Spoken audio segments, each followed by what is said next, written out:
O movimento dos trabalhadores rurais sem terra promoveu 35 invasões de terra em 20 estados apenas no mês de abril, o famoso abril vermelho do MST. A ofensiva gerou uma reação da direita com a abertura de CPIs, projetos de lei punitivos e campanhas em defesa da propriedade privada. Em Mato Grosso e na Bahia, deputados tentam iniciar comissões de inquérito.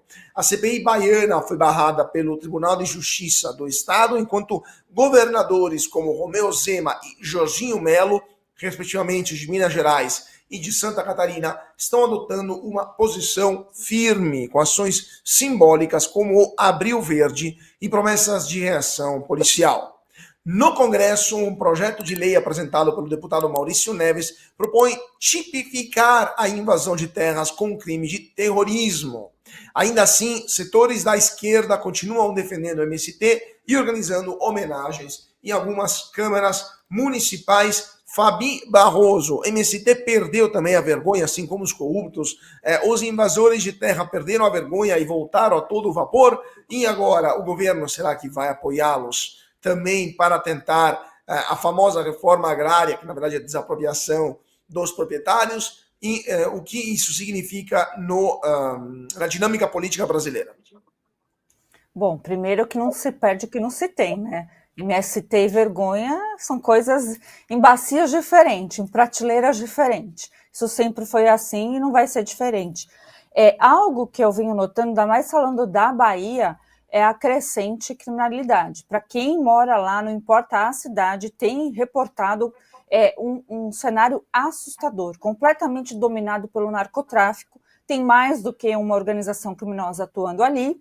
Então, assim, eu acho que a MST ou se enquadra, vai ter que aprender a fazer os sinais corretos, né? Para quem não sabe, muita gente morreu mesmo fazendo sinais em foto comum, porque ali pegam pesado, e ali tem a junção de todos esses crimes organizados.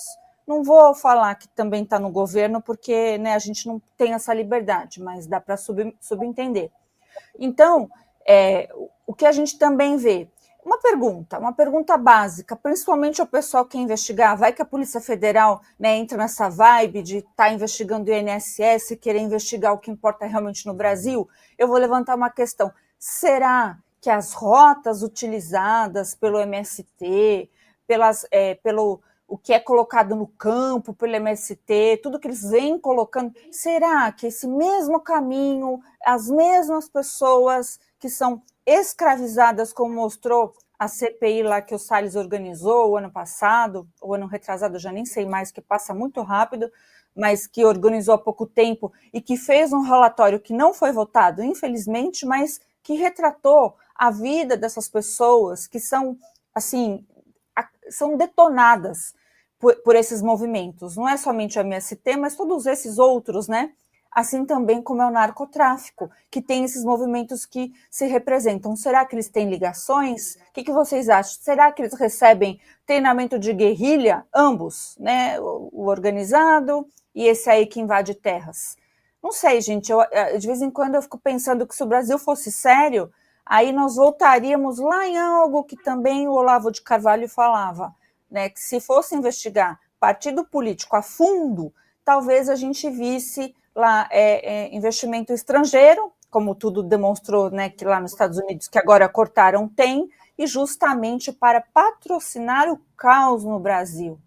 Pode ser só viagem, mas eu acho que esbarra muito na realidade.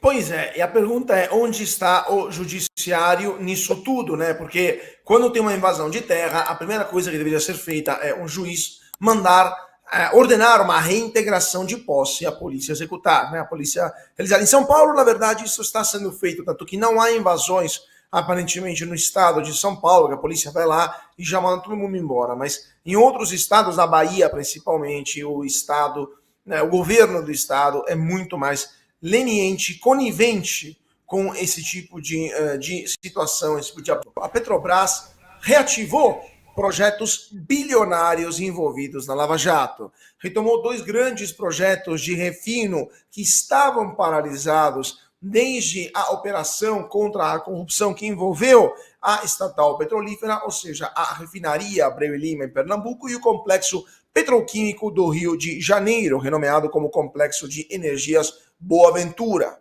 Os investimentos somam 18,9 bilhões de reais e contam novamente com a participação de empreiteiras envolvidas no esquema de corrupção. Como é possível que nenhuma corte, nenhum tribunal de contas, nenhum órgão de controle vai parar isso? Inclusive, hoje, a Odebrecht, que passou a se chamar Novonor durante o processo de recuperação judicial, voltou a se chamar Odebrecht. Perderam até a vergonha, Darcio.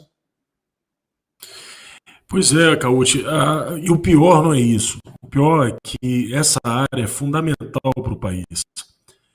O refino, ele colabora com a produção de riqueza do país, tira a nossa dependência dessa tecnologia de outros países, colabora com a produção de outros produtos na área de lubrificante. O Nordeste, por exemplo, no caso de Pernambuco, né, Abreu e Lima, é fundamental para o desenvolvimento do estado de Pernambuco, para o desenvolvimento regional, portanto.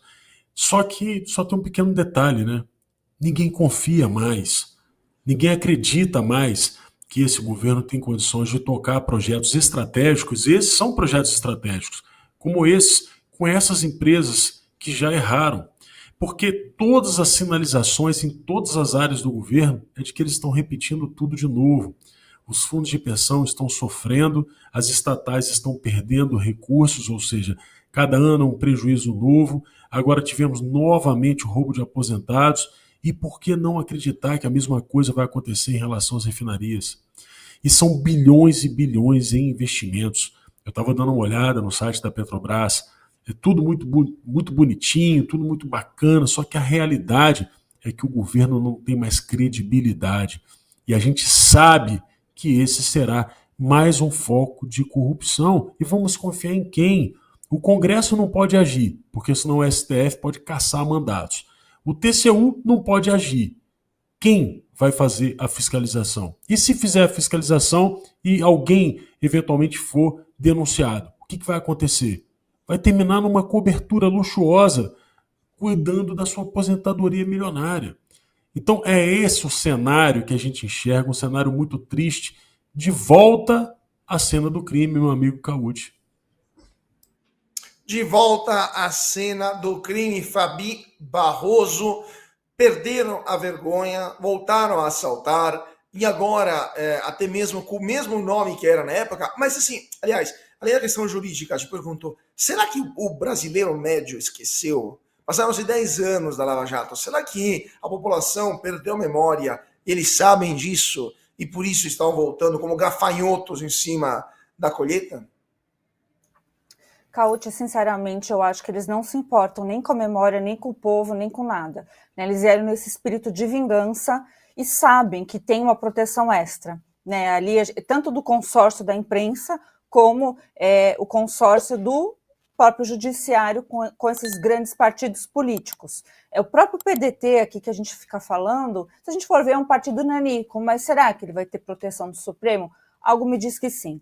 Então a gente vai observar. Mas essa frase aqui do Darcy eu queria destacar, porque ela é simbólica e ela é icônica. É exatamente assim que o brasileiro comum, o brasileiro médio se sente roubado, surrupiado, totalmente desmoralizado. Primeiro, todo dia quando sai às ruas, enfrentar a própria realidade do brasileiro. Não é fácil, gente. Ter que trabalhar, se enfiar no busão, ir para mercado caro, se tiver carro, fazer todos aqueles custos, o custo de vida cada vez mais caro, a gente passando vergonha nacionalmente, internacionalmente, tudo que você pensa assim, dá vontade de sair correndo, não é? Aí, fora isso, qual é o exemplo que você tem? Impunidade. Se você falar alguma coisa que não agrade alguém, você pode parar numa cadeia. É essa percepção das pessoas comuns, tá, gente? Isso realmente estourou a bolha. O caso Débora está aí para ninguém deixar dizer que o que eu estou falando não é verdade. E aí você tem a chave de ouro ali, Um dos maiores corruptos do Brasil está sentado na cadeira mais poderosa, que é o presidente da República, e o outro lado, que era antagonista, que era o próprio Collor, FHC nem sei onde está, mas todos esses, mas o simbolismo que o Darcy falou é realmente isso. Para eles, o que vale? A lei? Jamais. Para eles, o que vale é a cobertura de 9 milhões, olhando para baixo, né, para quem diz para nós, os meros mortais, vocês não sabem de nada, eu estou aqui rindo, né, da cara de vocês. Se isso não for verdade, a sensação é exatamente essa. Você precisa assistir o melhor canal de notícias do Brasil. O programa que fala de tudo, que deixa você informado sobre tudo o que acontece no Brasil e no mundo. Ao vivo, todos os dias no YouTube. Clique aqui e se inscreva.